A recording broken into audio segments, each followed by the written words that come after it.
सभासदों, माननीय अध्यक्ष जी,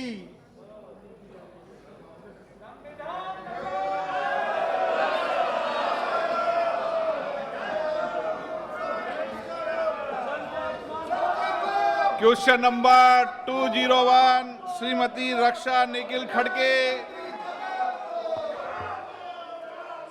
201 शुरू करो। माननीय अध्यक्ष जी, उत्तर सभा पटल पर रख दिया गया है। धन्यवाद अध्यक्ष महोदय।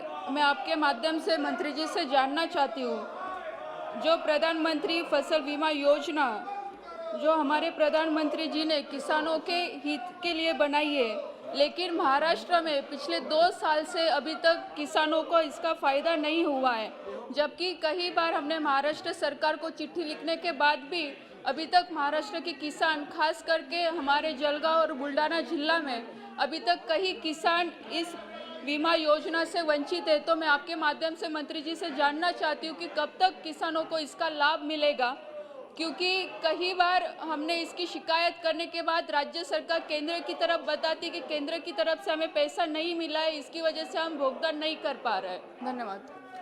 माननीय अध्यक्ष महोदय जी, जैसा कि सदस्य जी ने पूछा है क्लेम के विषय को लेकर, और जैसा प्रधानमंत्री माननीय नरेंद्र मोदी जी के नेतृत्व में नई फसल बीमा नीति जब से लागू हुई है, उसके बाद किसानों को क्लेम समय पर मिले, और इस दृष्टि से संज्ञा ध्यान में रखते हुए काम लगातार आगे बढ़ रहा है। और रही महाराष्ट्र की बात, तो महाराष्ट्र के अंदर भी जैसा कि अभी जो राज्य से जो अंश आना है 2020-21 का, वह राज्य अंश के रूप में 203 करोड़ रुपए हैं। वो जब भारत सरकार के पास में आ जाएंगे तो उसके बाद में भारत सरकार है वो रिलीज़ कर देगी। और दूसरा जो अभी जो कुछ नुकसान हुआ है और उसका आकलन है, वो राज्य सरकार और कंपनी के माध्यम से वहाँ पर संयुक्त टीम के माध्यम से आकलन किया जा रहा है। और वो आकलन जैसे ही आएगा तो आते ही उसका मुआवजा होगा वो निश्चित रूप से मैं सदस्य जी को कहूँगा कि वो अवेलेबल हो जाएगा। और कुल मिलाकर विषय है कि अभी जो वहाँ पर पेंडिंग है वो राज्य सरकार का अंश जो बाकी है वो आते ही भारत सरकार है वो महाराष्ट्र के जो किसान हैं उनको क्लेम उपलब्ध करवा दिया जाएगा।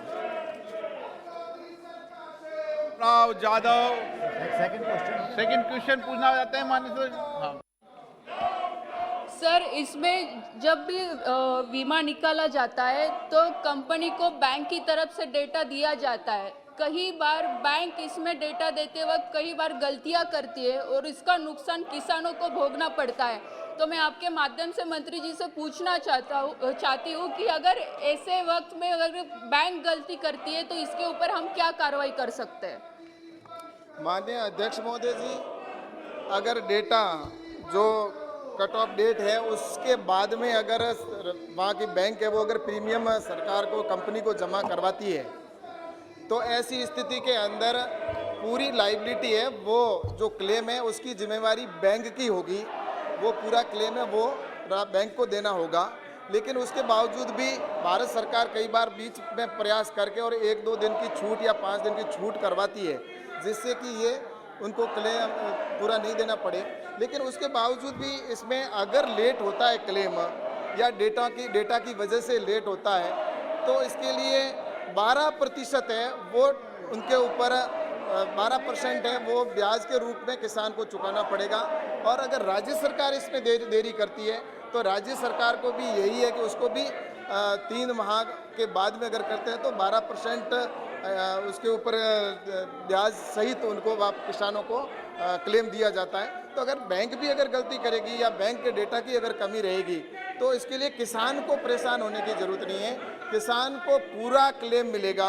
और बैंक अगर डेटा नहीं अवेलेबल कराएगा तो भी बैंक को पूरा जो क्लेम की राशि है वो किसान को देनी पड़ेगी। इसलिए किसानों के लिए विशेष जो नई गाइडलाइन बनी, जैसे प्रधानमंत्री जी के नेतृत्व में जो नई फसल बीमा नीति लागू की है, उसमें किसानों को विशेष तौर से उसमें सिक्योर रखा है कि किसान को किसी प्रकार का नुकसान नहीं सहन करना पड़े। राव जाधव नहीं ले रहे सप्लीमेंट्री।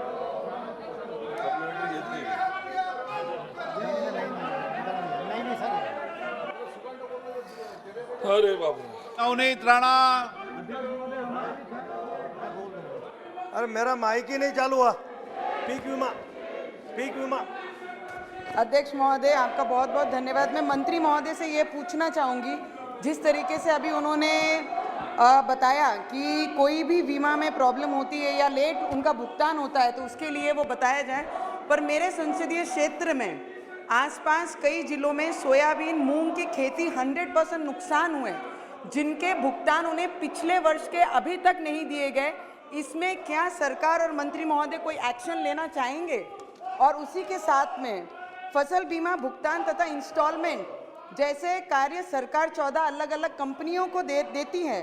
सरकार ऐसी कोई सरकारी बीमा कंपनी बनाने पर विचार कर रही है जिससे सरकार के पैसे डायरेक्ट सरकारी बीमा कंपनियों में तथा बीमा कंपनी का कमीशन जो मिल रहा है वो डायरेक्ट किसानों को उसका लाभ हो और बीमा कंपनियों को उसका लाभ ना हो। जब किसान बीमा कंपनियों को पैसे देते हैं, छोटी मोटी त्रुटियों के कारण किसान को उसका बहुत बड़ा नुकसान और बीमा कंपनियों को उसका बहुत बड़ा फायदा होता है। तो इस पे कोई सरकार इस पे विचार कर रही है कि आने वाले समय में सरकारी बीमा कंपनी बनाकर सीधा डायरेक्ट किसानों को उसका लाभ मिले। माननीय अध्यक्ष महोदय जी, जैसा इन्होंने क्लेम की बात की है, अगर किसी भी किसान का क्लेम है वो उसको जैसा कि बैंक है अगर देरी करेगी तो मैंने पहले पूरा जिक्र किया कि उसका अगर आपका प्रीमियम कहीं न कहीं राज्य सरकार के प्रीमियम की यहाँ पर जो उनकी हिस्सा राशि है वो अगर भारत सरकार को अवेलेबल हो जाएगी तो उसके बाद में भारत सरकार यहाँ आने के बाद में सिर्फ 2 या 5 दिन के अंदर ही अपने हिस्से का राशि जमा करवा के और किसान को क्लेम है वो उपलब्ध होता है। तो वहाँ पर इसके मुख्य कारण रहते हैं, राज्य अपने सब्सिडी के अंदर जो का पार्ट है वो नहीं देना होता है, कई बार ये स्थिति होती है, कई बार बैंक के भी डेटा होते हैं वो भी सही नहीं होते, इसकी वजह से ऐसी प्रॉब्लम आती है। लेकिन इसके लिए भारत सरकार हमेशा बीच में पहल करते हुए करती है। दूसरा, आपने जैसा सरकार को कंपनी बनाने का जिक्र किया है, तो सरकार का जो कंपनी बनाने का विचार है उसके अंदर वैसे राज्य सरकार अगर चाहे तो इसके अंदर प्रावधान है कि राज्य सरकार अपनी स्वयं की अगर कंपनी बनाना चाहे तो राज्य सरकार अपने इंश्योरेंस कंपनी कर सकती है। ये भारत सरकार के गाइडलाइन में भी है और राज्य सरकार इसके ऊपर कर सकती है। और भारत सरकार की all India insurance company already है, जो ऑल इंडिया इंश्योरेंस कंपनी है वो भारत सरकार की है और इसके साथ ही अलग अलग राज्यों के अंदर इसका टेंडर होता है और टेंडर के अंदर जो राज्य जो कंपनी उसके अंदर जाती है वो करती है और उसके लिए बाकायदा उसको उनके ऊपर ये स्वतंत्रता नहीं है, उनके ऊपर बाकायदा एक लिमिटेशन है और उसके अनुसार ही टेंडर होता है। टेंडर प्रक्रिया में पहले इसका ये था कि किसानों की समस्या आती थी तो पहले जो टेंडर होता था वो टेंडर 1 साल के लिए कंपनी का होता था, लेकिन अब इसको बढ़ाकर 3 साल का कर दिया है और 3 साल का टेंडर होने की वजह से वहाँ पर कंपनी अपना खुद का ऑफिस सेटअप करेगी और किसानों की जो भी समस्या होगी उसका समाधान भी करने की उनकी जिम्मेवारी होगी। सदस्यगण, मंत्री महोदय, प्रश्नकाल महत्वपूर्ण समय होता है और आज किसानों पर महत्वपूर्ण चर्चा हो रही है। मैं आपसे आग्रह करूंगा, माननीय आप अपनी अपनी सीट पर जाकर विराजें, किसानों के महत्वपूर्ण विषयों पर चर्चा करें, सरकार की जवाबदेही कर सके और किसानों की समस्याओं का समाधान हो सके।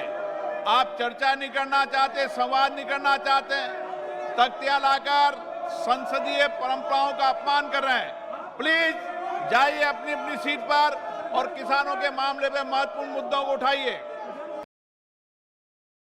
किसी किसी विषय पर मैं थोड़ा जांच पड़ताल करता रहता हूं, अनुसंधान करता रहता हूं और अचानक मेरी रुचि फलों से हुई और मैंने सोचा कि अपने जीवन में कुछ फल के भी पेड़ लगाए जाएं और एक अच्छे नागरिक की तरह, एक अच्छे सांसद की तरह मैंने इसका प्रयास शुरू किया और इस प्रयास के क्रम में मैंने दिल्ली अवस्थित पूसा से संपर्क किया, अपने कर्मचारियों को वहाँ भेजा, उनसे संपर्क किया तो मुझे ऐसा प्रतीत हुआ कि मुझे कुछ आम और अमरूद के पेड़ चाहिए थे। तो जब वहाँ पर हमारे लोग गए, हमारा माली गया, तो ऐसा लगा कि पेड़ देना मुझ पर बहुत बड़ा एहसान किया जा रहा है। तो मैं थोड़ा चकित हुआ। फिर मुझसे कहा गया कि ये सीज़न समाप्त हो गया है, आप अगले साल के लिए बुकिंग कराइए। फिर हमने अगले साल के लिए एक लिस्ट बना करके भेजा और आश्चर्य इस बात का है कि उसके बारे में मुझे कोई जानकारी नहीं दी गई और मैं सांसद के रूप में कोशिश करता रहा। माननीय मंत्री जी की कृपा हुई, इनके ऑफिस से मैंने 3-4 चिट्ठी लिखा, इन्होंने पढ़ा और इनके प्राइवेट सेक्रेटरी से बात हुई और प्राइवेट सेक्रेटरी से बात होने के बाद मुझे 50 पेड़ों की अनुमति मिली। मैंने पूछा कि इसे कब लिया जाना है, तो हुआ कि आप किसी नर्सरी से, कोई नर्सरी जो है भारत में है। आज भारत में सर महोदय, मैं सिर्फ एक प्रश्न का इससे उत्तर पूछना चाहता हूं। मदर प्लांट तैयार किए जाते हैं और मदर प्लांट नर्सरीज को दिए जाते हैं। हमारे पास 2019-20 का जो नर्सरी की सूची है उसमें 17 स्थान है। उत्तर प्रदेश में एक भी नर्सरी पूसा के द्वारा नहीं दिया गया है, जहां की आबादी 20 करोड़ है।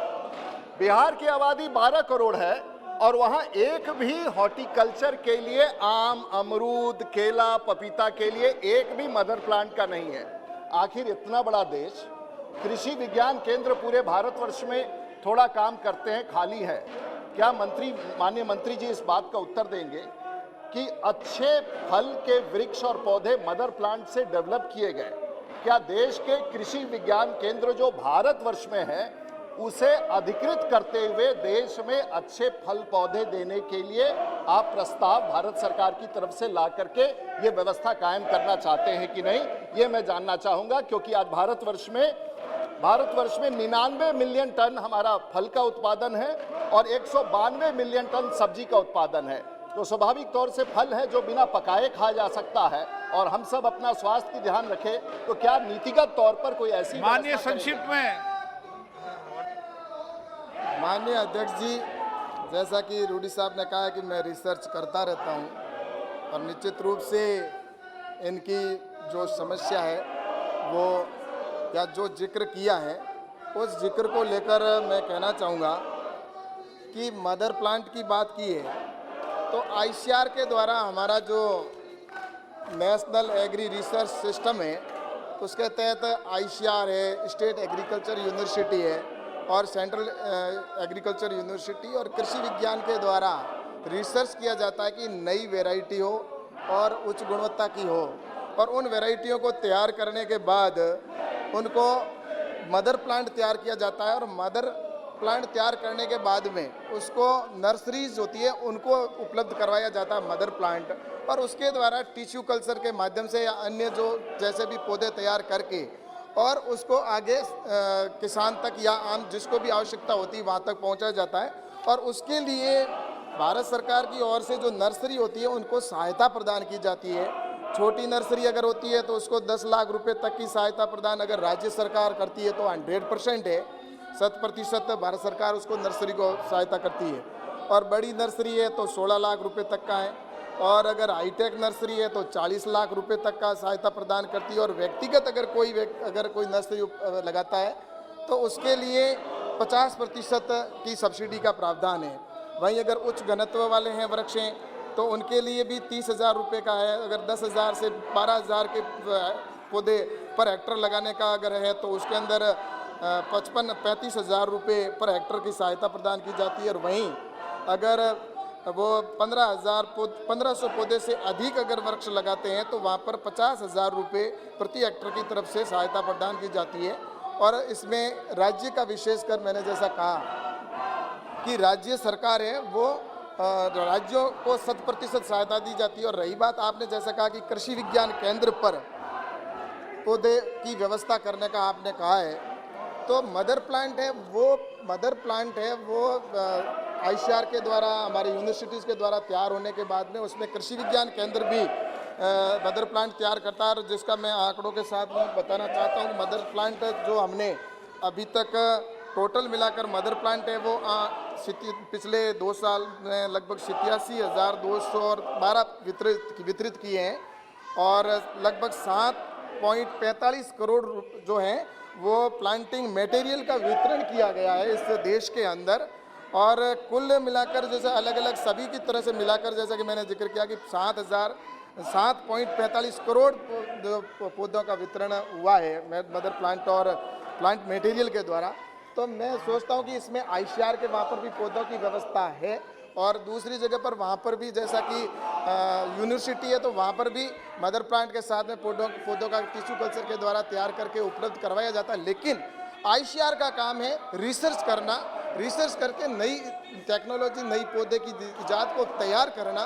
बाकी आगे का काम जो होता है वो नर्सरी के माध्यम से आम जनता तक पहुंचाने की व्यवस्था है, लेकिन फिर भी भारत सरकार समय समय पर प्रयास करती है।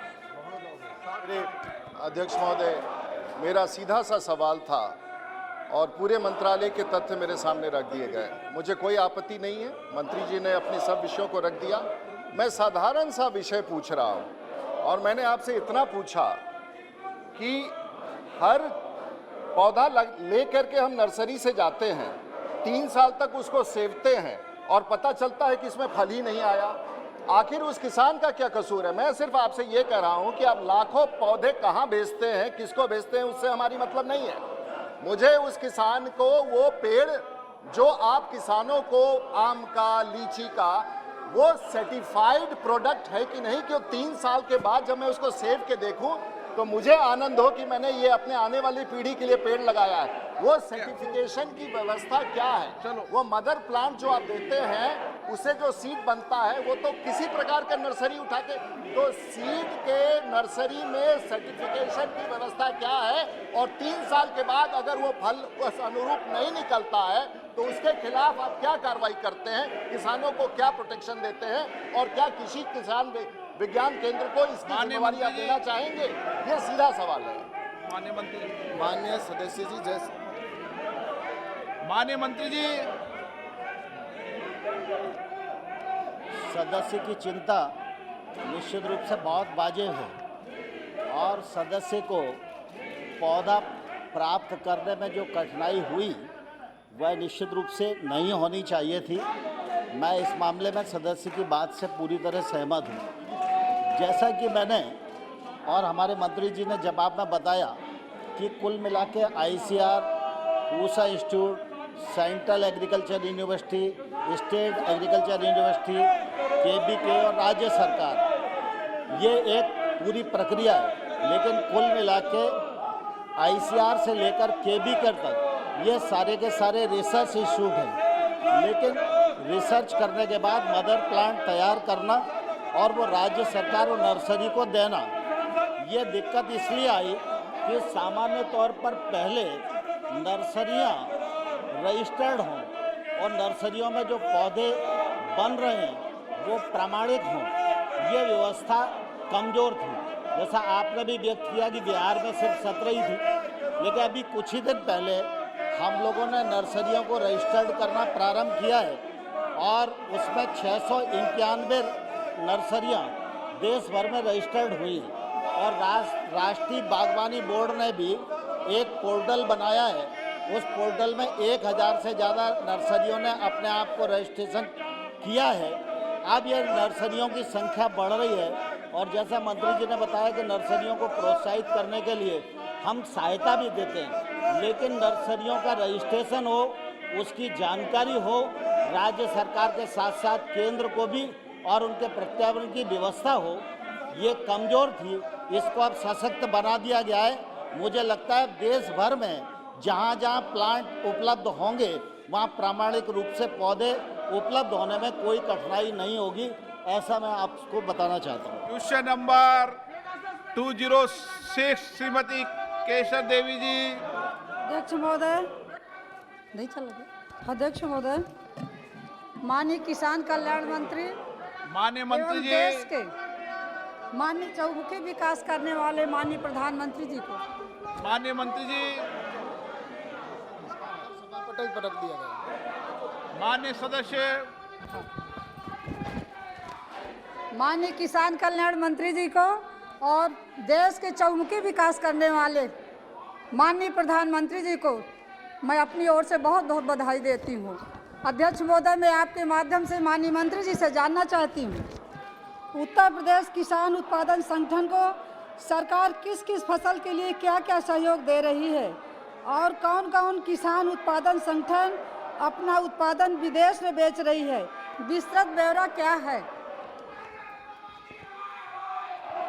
माननीय अध्यक्ष महोदय जी, जैसा कि किसान उत्पादक संगठन FPO के बारे में जिक्र किया गया माननीय सदस्य के द्वारा, ये प्रधानमंत्री माननीय नरेंद्र मोदी जी की महत्वपूर्ण स्कीम है और इससे किसानों के आने वाले समय में डबल इनकम करने में महत्वपूर्ण भूमिका होगी। तो इसी को लेकर जैसा इन्होंने जिक्र किया कि पर्टिकुलर उस स्थान पर कौन से पौधे या कौन सी प्रोसेसिंग यूनिट या लगाने की योजना है, तो मेरा इसमें यही कहना है कि किसान उत्पादन संघ या किसान समूह है जो बनेगा, 10,000 FPO बनेंगे, उसमें से जो भी इनके हर ब्लॉक के ऊपर सरकार की योजना है कि आने वाले समय में प्रत्येक ब्लॉक पर एक FPO बने और जिसके अंदर किसान जो चाहे वो अपने उत्पादन की प्रोसेसिंग यूनिट लगा सकता है। वहाँ पर उसका उत्पादन की मार्केटिंग या उनकी पैकेजिंग करके और किस तरह से उसको मार्केट में अच्छी रेट में बेचे। तो ये अपने FPO के ऊपर और किसान समूह के ऊपर डिपेंड है कि वो अपनी वहाँ की जो अधिकतम जो फसल होती है उसी फसल को, क्रॉप को उनको आधार मानते हुए और उसका प्रोसेसिंग यूनिट लगा सकते हैं और समूह बना सकते हैं। और बाकी हमारे अलग अलग क्षेत्र के अनुसार अगर ऑर्गेनिक पर भी हम काम कर रहे हैं, हनी के भी अलग FPO बनाए जा रहे हैं, लेकिन स्पेशल अगर इनके क्षेत्र का है तो उसका इनको ही तय करना होता है। लेकिन उसके बावजूद भी अगर कोई इनका अलग से इश्यू होगा तो वो व्यक्तिगत पूछेगा तो उसके पर्टिकुलर कौन सी एजेंसी काम कर रही है वो भी बता दिया जाएगा। अध्यक्ष महोदय, एक क्वेश्चन और जानना चाहती हूँ। मेरे जनपद प्रयागराज में उत्तर प्रदेश आलू एवं अमरूद की खेती विशेष होती है, परंतु उचित रख रखाव नहीं होने के कारण फसल का उचित मूल्य नहीं मिल पाता है। क्या सरकार इन कृषि उत्पादन संगठनों से जोड़कर विशेष सहयोग करने पर विचार किया जाएगा? जैसा कि FPO के अंदर सहायता का प्रावधान है, जो FPO बनेगा उसमें 2 करोड़ रुपए तक का एग्रीकल्चर इंफ्रास्ट्रक्चर के लिए बिना मॉर्गेज के देने का प्रावधान किया गया है। और वो उसके वहाँ पर अगर अपना कोल्ड स्टोरेज बनाना चाहे, वेयर हाउस बनाना चाहे, प्रोसेसिंग यूनिट लगाना चाहे, तो इस फंड के माध्यम से जो प्रधानमंत्री जी ने 1 लाख करोड़ रुपए एग्रीकल्चर इंफ्रास्ट्रक्चर फंड के लिए उपलब्ध करवाया है, उसी में से ये अगर अपना वहाँ पर इस आलू और प्याज के लिए या जो अमरूद के लिए अगर स्टोरेज की व्यवस्था करना चाहे तो उसमें सब्सिडी का भी प्रावधान है। वो सब्सिडी अलग से अवेलेबल करवाई जाती है और साथ ही एग्रीकल्चर इंफ्रास्ट्रक्चर फंड के माध्यम से भी FPO को मजबूत करने के लिए जो भी सहायता होती है वो भारत सरकार करती है। कनकमल कटारा जी, बहुत बहुत धन्यवाद अध्यक्ष महोदय। मैं देश के प्रधानमंत्री जी आदरणीय नरेंद्र भाई मोदी जी का बहुत बहुत धन्यवाद ज्ञापित करता हूं कि किसानों के लिए आपने बहुत कुछ किया है। मैं माननीय मंत्री जी साहब के माध्यम से यह जानना चाहता हूं कि FPO बनाने की क्या गाइडलाइन है एवं मेरे निर्वाचन क्षेत्र में जहां आदिवासी बहुल क्षेत्र है, छोटी जोत भी है, इसके लिए FPO के लिए न्यूनतम मिनिमम संख्या एवं विशेष अनुदान की कोई व्यवस्था बनी है? यदि हाँ तो क्या व्यवस्था होगी, नहीं तो क्यों? साथ ही मेरे निर्वाचन क्षेत्र में बांसवाड़ा डूंगरपुर में मक्का की उपज बांसवाड़ा, घाटोल, कुशलगढ़, बागीदोरा, गढ़ी में अत्यधिक मात्रा में हो रही है, परंतु खरीद केंद्र की व्यवस्था नहीं होने के कारण काश्तकारों को बहुत अधिक नुकसान उठाना पड़ता है। क्या माननीय मंत्री जी इस हेतु किसान उत्पादन संगठनों को प्रेरित करते हुए खरीद केंद्र बांसवाड़ा में स्थापित करेंगे? अगर हाँ तो कब तक और नहीं तो क्यों? माननीय मंत्री जी। माननीय अध्यक्ष महोदय जी, जैसा कि सदस्य जी ने FPO की गाइडलाइन के बारे में कहा है, ये वास्तव में किसानों के इनकम डबल करने के लिए महत्वपूर्ण योजना है और इसकी गाइडलाइन पूरी जिस तरह से पहले जो FPO बनता था तो उसमें 1000 की संख्या कम से कम होनी जरूरी थी, लेकिन जैसे लघु और सीमांत किसानों के लिए इसमें हमने ये प्रावधान किया कि अब 1000 की जगह 300 किसान हैं, वो अगर समूह बनाकर FPO बनाते हैं तो रजिस्ट्रेशन करवा के उसको सहायता मिलती है। और उसके लिए CB हमारी नेशनल एजेंसी भी बनी हुई है और CBBO है, उसके अंदर जो हमारी इम्प्लीमेंटेशन एजेंसी है उसमें नेफेड है, NCDC है और SFSC है, नाबार्ड है और इस तरह से स्टेट की एजेंसी भी है जो इसका रजिस्ट्रेशन करती है। और रजिस्ट्रेशन करने के बाद में FPO में जैसा कि किसान को 15 लाख रुपए उस FPO के अंदर इक्विटी ग्रांट के तौर पर उपलब्ध करवाया जाता है और 18 लाख रुपए उसके सपोर्ट के लिए FPO के अंदर दिए जाते हैं। वो 3 साल के लिए सपोर्ट होता है। और इसी तरह से FPO के अंदर अगर प्रोसेसिंग यूनिट अगर वो लगाना चाहते हैं तो उसके लिए भी जैसा मैंने पहले जिक्र किया कि उसके अंदर 2 करोड़ रुपए तक की सहायता जो अपने एग्रीकल्चर इंफ्रास्ट्रक्चर फंड के माध्यम से अवेलेबल करवाई जाती है।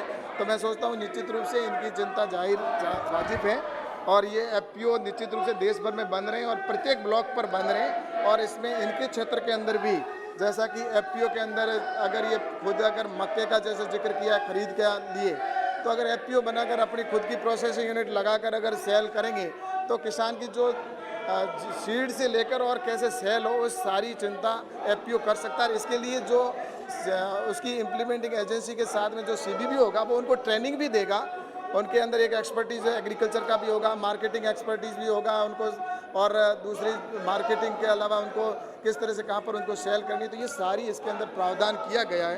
तो मैं सोचता हूँ कि निश्चित रूप से आने वाले समय में इन सभी को जोड़ते हुए हम किसानों की इनकम डबल कर सकते हैं। अन्य सदस्यगण, आज सदन में 7 से ज़्यादा मैंने किसानों के महत्वपूर्ण मुद्दे लिए। मैं चाहता था कि किसानों के मुद्दों पर आप प्रश्नकाल में माननीय मंत्री जी से सवाल पूछें, उनकी समस्या का समाधान हो, लेकिन आप किसान के मुद्दों पे चर्चा नहीं करना चाहते, संवाद नहीं करना चाहते, तख्तियाँ ले रहे हैं, नारेबाजी कर रहे हैं। माननीय सदस्यगण, ये सदन आपका है, इसका सम्मान और मर्यादा रखने आपकी जिम्मेदारी है।